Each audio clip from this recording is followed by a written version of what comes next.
अब हम बात करेंगे साइंस ऑफ एजिंग के बारे में, यानी बढ़ती उम्र के साथ या बुढ़ापे के साथ हमारे शरीर के ऊपर पड़ने वाले उन प्रभावों के बारे में जिनसे पता चलता है कि फलां इंसान की उम्र क्या है। उन्हें कहते हैं साइंस ऑफ एजिंग।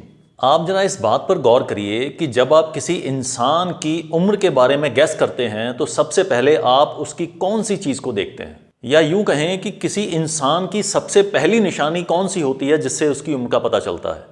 असल में ये साइन या निशानियां दो किस्म की होती हैं। एक होती हैं आउटर साइन और दूसरे होते हैं इनर साइन।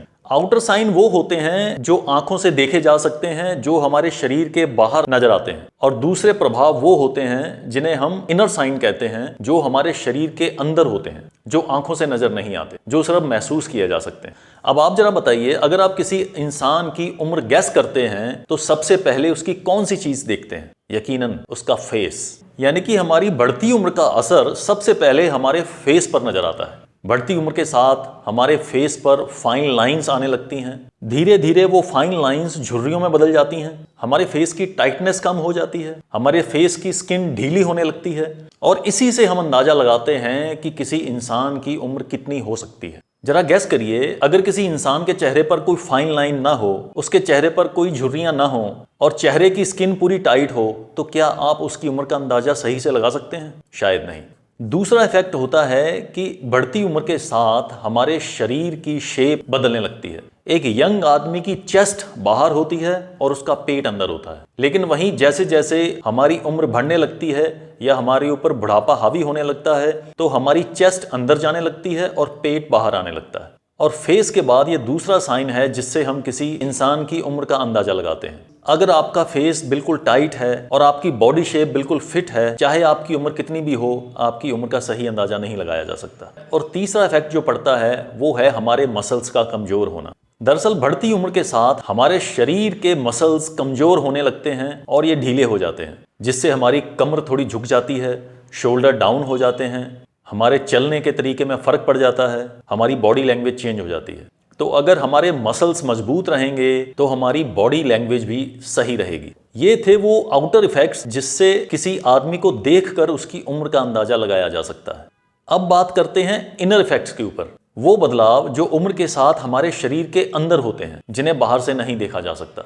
सबसे पहला इफेक्ट ये होता है कि हमारे शरीर के अंदर के जो ऑर्गन्स हैं वो कमजोर होने शुरू हो जाते हैं। हमारा हार्ट, हमारे लंग्स, हमारी इंटेस्टाइन, हमारी किडनियां, हमारा लिवर, ये सब कमजोर होने शुरू हो जाते हैं, क्योंकि हमारे शरीर के अंदर जितने भी अंग हैं वो भी मसल्स के बने होते हैं। और जब बढ़ती उम्र के साथ हमारे मसल्स कमजोर होने शुरू होते हैं तो ये सारे अंग भी कमजोर हो जाते हैं। नतीजा ये होता है कि हमारा दिल कमजोर होने के साथ हमारे पूरे शरीर पर ब्लड नहीं पहुंचा पाता, उसकी पंपिंग कैपेसिटी कम हो जाती है। हमारे लंग्स ठीक से ऑक्सीजन को अब्जॉर्ब नहीं कर पाते, जिससे हमारे शरीर को पूरी ऑक्सीजन नहीं मिलती और हमारा शरीर कमजोर होने लगता है। हमारी इंटेस्टाइन कमजोर हो जाती हैं, हम ज़्यादा हैवी खाना पचा नहीं सकते, हमारी इम्यूनिटी कमजोर हो जाती है, हमारी किडनीज कमजोर हो जाती हैं।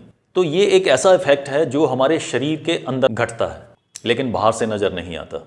इसके साथ ही हमारी बॉडी का एनर्जी लेवल डाउन होना शुरू हो जाता है, क्योंकि हमारे शरीर के अंग ठीक से काम नहीं करते और हमारी एनर्जी कम हो जाती है। और तीसरा सबसे बड़ा इफेक्ट ये होता है कि हमारे शरीर के अंदर नए सेल्स के बनने की रफ्तार कम हो जाती है। जैसा कि हमने पहले जाना कि हमारा सारा शरीर बॉडी सेल्स का बना होता है, लेकिन बढ़ती उम्र के साथ नए सेल्स बनने की रफ्तार कम हो जाती है और हमारे शरीर में बूढ़े सेल ज़्यादा जमा होने लगते हैं, जिससे हमारा शरीर कमज़ोर मसल्स बनाता है। कमज़ोर मसल्स हमारे कमज़ोर अंग बनाते हैं और कमज़ोर अंगों से मिलकर हमारा कमज़ोर शरीर बनता है, और इसका इफेक्ट हमारे सारे शरीर पर नज़र आने लगता है। तो अगर हमारा शरीर लगातार नए बॉडी सेल्स को ठीक रफ्तार से बनाता रहेगा तो हमारे शरीर में कमज़ोर सेल्स नहीं रहेंगे और हमारा शरीर जवान रहेगा।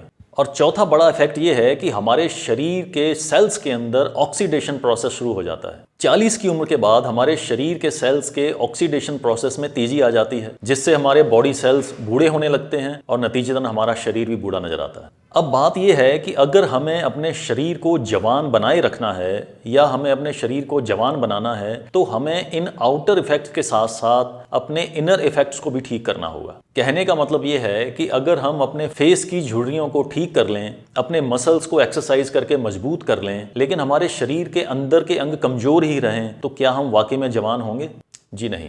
और अगर क्या हमारे शरीर के अंदर के अंग मजबूत हों और हमारे चेहरे पर खूब सारी झुर्रियां हों तो क्या हम जवान नजर आएंगे? जी नहीं।